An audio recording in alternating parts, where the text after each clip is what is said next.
આ 30 વસ્તુઓથી ઘરમાં ગરીબી આવે છે। વાસ્તુશાસ્ત્ર અનુસાર એવા ઘણા કામ છે જેને કરવાથી ઘરમાં ગરીબી આવે છે।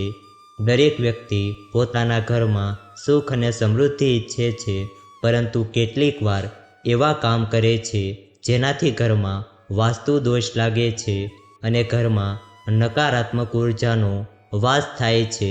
આજે અમે તમને એવા જ કેટલાક કામ વિશે જણાવીશું જેને કરવાથી ઘરમાં ગરીબી આવે છે, જેને ભૂલથી પણ તમારે ન કરવા જોઈએ। તો ચાલો જાણીએ એ કયા કામ છે। એ જાણીએ તે પહેલાં જો તમે પણ માતા લક્ષ્મીજીના આશીર્વાદ મેળવવા માંગો છો તો કોમેન્ટ બોક્સમાં જય મા લક્ષ્મી જરૂરથી લખજો અને આ વિડીયોને લાઈક કરજો। ચેનલને પણ જરૂરથી સબસ્ક્રાઈબ કરજો અને આ વિડીયો છેલ્લે સુધી જોતા રહેજો। નંબર 1 છે નહાવાની જગ્યાએ પેશાબ કરવું। જો તમે જાણતા કે અજાણતા નહાવાની જગ્યાએ પેશાબ કરો છો તો આ તમારા ઘરમાં ગરીબીનું કારણ બને છે। નંબર 2 સ્મશાન ભૂમિ પર જોરથી હસવું। જો કોઈ વ્યક્તિ સ્મશાનમાં જોરથી હસે તો તે 100 પાપ સમાન છે। એવું માનવામાં આવે છે કે સ્મશાનમાં હસવાથી શોકમાં ડૂબેલા વ્યક્તિના પરિવારનું અપમાન થાય છે। આવી જગ્યાએ જોરથી હસવાથી વ્યક્તિમાં ગરીબી અને નિરાશા આવે છે। નંબર 3 દાંતથી નખ કાપવા। જે લોકો દાંતથી નખ કાપે છે તેઓ હંમેશા ગરીબીના અંધકારમાં રહે છે। દાંત વડે નખ કાપવા ખૂબ જ અશુભ માનવામાં આવે છે।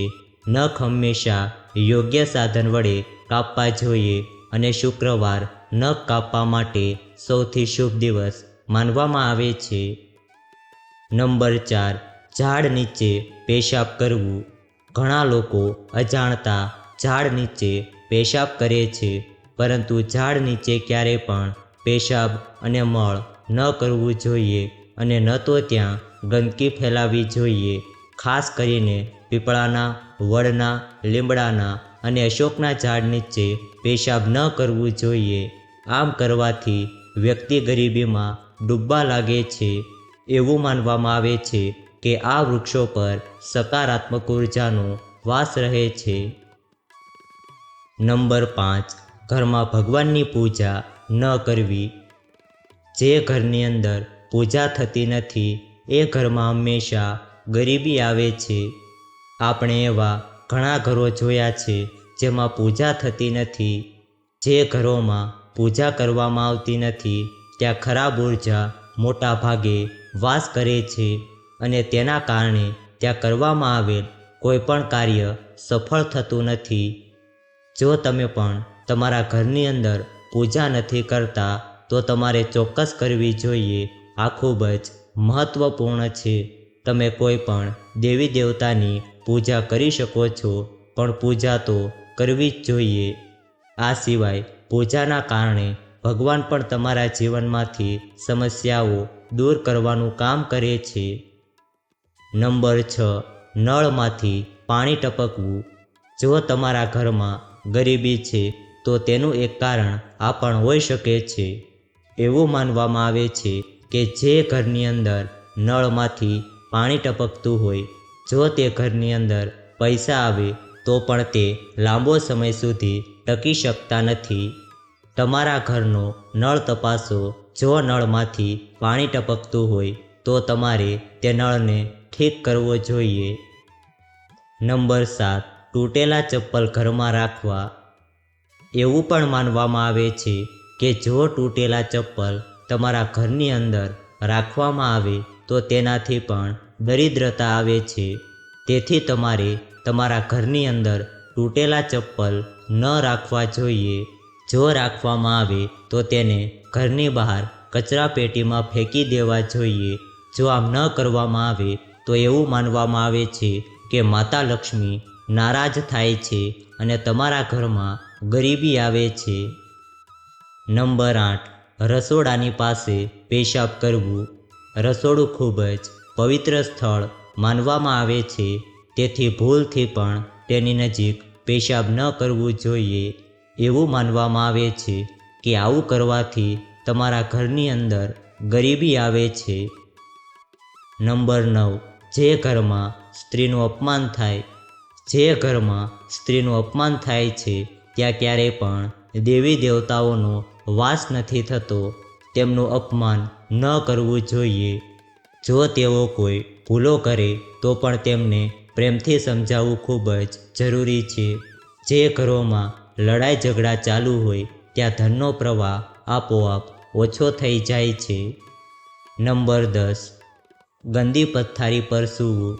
તમારે તમારી પથારીને ક્યારેય પણ ગંદી ન રાખવી જોઈએ. તે માત્ર રોગને જ આમંત્રણ નથી આપતું, તે તમારા ઘરમાં ગરીબી પણ લાવે છે. જો પથારી ગંદી થઈ ગઈ હોય તો તેને સમય પર સાફ કરવી જરૂરી છે. તમે તેનો ઓછાળ પણ બદલી શકો છો અને તેની જગ્યાએ સ્વચ્છ બેડશીટ લગાવી શકો છો, જે તમારા માટે રાહતરૂપ બની શકે છે. નંબર 11, સાધુ અને ફકીરનું અપમાન કરવું. જો તમારા ઘરમાં કોઈ સાધુ કે ફકીર આવ્યા હોય તો તમારે ક્યારેય તેનું અપમાન ન કરવું જોઈએ. એવું માનવામાં આવે છે કે આવું કરવાથી તમારા ઘરમાં ગરીબી આવે છે. તમારા ઘરની અંદર સાધુ અને ફકીરોને કંઈક આપવું જોઈએ. તેમને ખાલી હાથે પાછા ન મોકલવા જોઈએ. ઘણી વખત તમારા ઘરે કોઈ મહાન સંત આવે અને તમે તેમનું અપમાન કરો તો તમને તેમનાથી શ્રાપ મળી શકે છે અને તમારા ઘરમાં ગરીબી આવી શકે છે.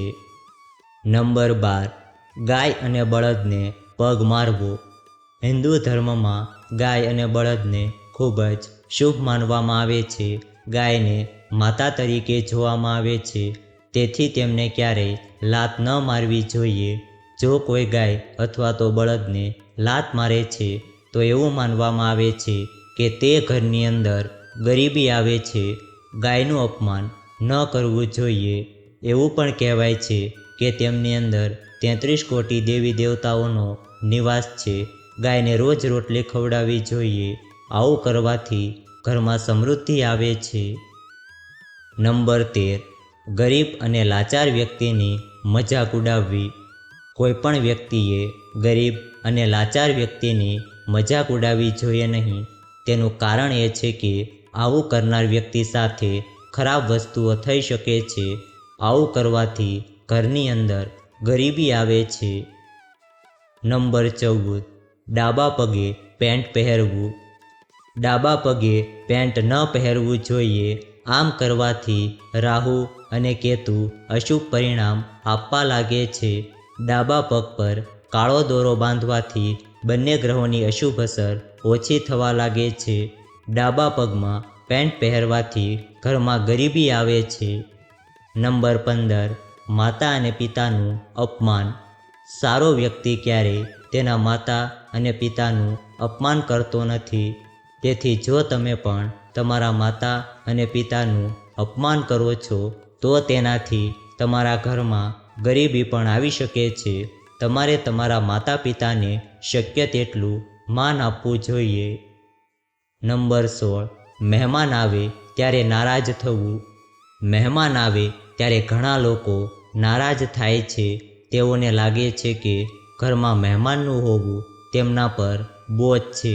પરંતુ શાસ્ત્રોમાં એવું માનવામાં આવે છે કે તમારા ઘરે મહેમાન આવવું એ સંકેત છે કે તમારા જીવનમાં કંઈક સારું થવાનું છે. તેથી જે લોકોના ઘરે મહેમાન આવે છે ત્યારે તે નારાજ થાય છે. માતા લક્ષ્મી તેમના ઘરને હંમેશ માટે છોડી દે છે. નંબર 17, સાંજના સમયે સૂવું. સાંજે ઘરમાં દીવાબત્તી કરવા ખૂબ જ શુભ માનવામાં આવે છે. એવું માનવામાં આવે છે કે દેવી લક્ષ્મી સાંજે એકવાર ઘરમાં ચોક્કસ આવે છે. આવી સ્થિતિમાં સાંજના સમયે સૂવું અશુભ છે અને તેના કારણે દેવી લક્ષ્મી ક્રોધિત થાય છે. માતા લક્ષ્મી ક્રોધિત હોવાના કારણે ઘરમાં ધીમે ધીમે ગરીબી વસવા લાગે છે.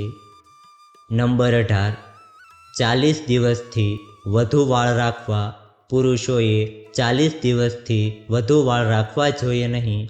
ખૂબ લાંબા વાળ હોવાના કારણે અનેક પ્રકારની સમસ્યાઓ જોવા મળે છે. લાંબા વાળના કારણે ઘણી વખત તે ખોરાક દ્વારા આપણા શરીરમાં પ્રવેશ કરે છે અને અનેક પ્રકારના રોગનું કારણ બને છે. શગુનશાસ્ત્રમાં 40 દિવસથી વધુ વાળ રાખવાને અશુભ માનવામાં આવે છે. નંબર 19. મહિલાઓએ ઊભા રહીને વાળ બાંધે છે. શાસ્ત્રોમાં માનવામાં આવે છે કે મહિલાઓએ ઘરમાં બેસીને હંમેશા વાળ બાંધવા જોઈએ. સ્ત્રીઓએ ઊભા વાળ બાંધવા અશુભ માનવામાં આવે છે. આમ કરવાથી ઘરમાં ગરીબી અને દરિદ્રતાનો વાસ થવા લાગે છે. નંબર 20. ઘરમાં કચરો રાખવો. ઘરમાં કચરો રાખવાથી દરિદ્રતા આવે છે. ઘરમાં ગંદકી હોય તો માતા લક્ષ્મી ક્રોધિત થાય છે અને તે ઘરમાં હંમેશા પૈસાની અછત રહે છે. તેથી ઘરમાં ક્યારેય કચરાના ઢગલા ન હોવા જોઈએ. સવારે ઉઠીને ઘર સાફ કરવું હંમેશા શ્રેષ્ઠ માનવામાં આવે છે. નંબર 21. ઊંધું સૂવું. ઘણા લોકોને ઊંધું સૂવાથી સારી ઊંઘ આવે છે, જ્યારે તેમને ખબર હોવી જોઈએ કે તેમની આ આદત ખૂબ જ ખરાબ છે. નંબર 22. હંમેશા ગુસ્સો કરવો. જે વ્યક્તિ હંમેશા ક્રોધથી ભરેલો રહે છે તેના જીવનની પ્રગતિ ધીરે ધીરે અટકી જાય છે, જેના કારણે ઘરની આર્થિક સ્થિતિ ખરાબ થવા લાગે છે. જે વ્યક્તિ ગુસ્સામાં રહે છે તેને કામ મળવાની તક હંમેશા ઓછી હોય છે, જેના કારણે વ્યક્તિ ધીરે ધીરે ગરીબ થતો જાય છે. નંબર 23. ખોટી કસમ ખાવી. ખોટી કસમ ખાવાથી પણ વ્યક્તિના જીવનમાં સમસ્યાઓ આવે છે. નંબર 24. ઘરમાં કરોળિયાના ઝાડા થવા દેવા. ઘરમાં કરોળિયાના ઝાડા હોવું એ ઉજાડની નિશાની છે. એટલા માટે ઘરમાં કરોળિયાના ઝાડા ન હોવા જોઈએ. તમે સમયાંતરે તમારા ઘરમાં કરોળિયાના ઝાડા સાફ કરતા રહો. નંબર 25. લસણ અને ડુંગળીની છાલ સળગાવવી. કેટલીક સ્ત્રીઓ લસણ અને ડુંગળીની છાલને ફેંકી દેવાના બદલે ચૂલામાં સળગાવી દે છે. નંબર 26. આવક કરતાં વધુ ખર્ચ. વ્યક્તિએ તેટલું જ ખર્ચવું જોઈએ જેટલું તે કમાય છે.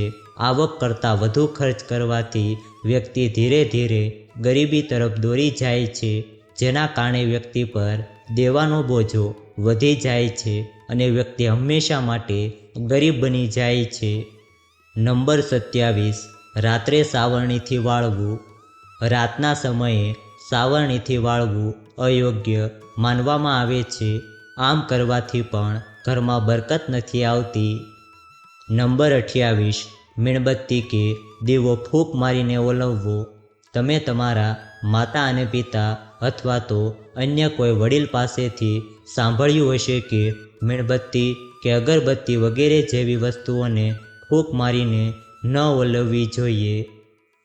જો આ વિડીયો તમને પસંદ આવ્યો હોય તો વિડીયોને લાઈક કરજો, ચેનલને પણ જરૂરથી સબસ્ક્રાઈબ કરજો અને બાજુમાં આપેલા બેલ આઇકનને પ્રેસ કરીને ઓલ ઉપર સિલેક્ટ કરી લેજો, જેથી તમને વિડીયોની નોટિફિકેશન સૌથી પહેલાં મળતી રહે.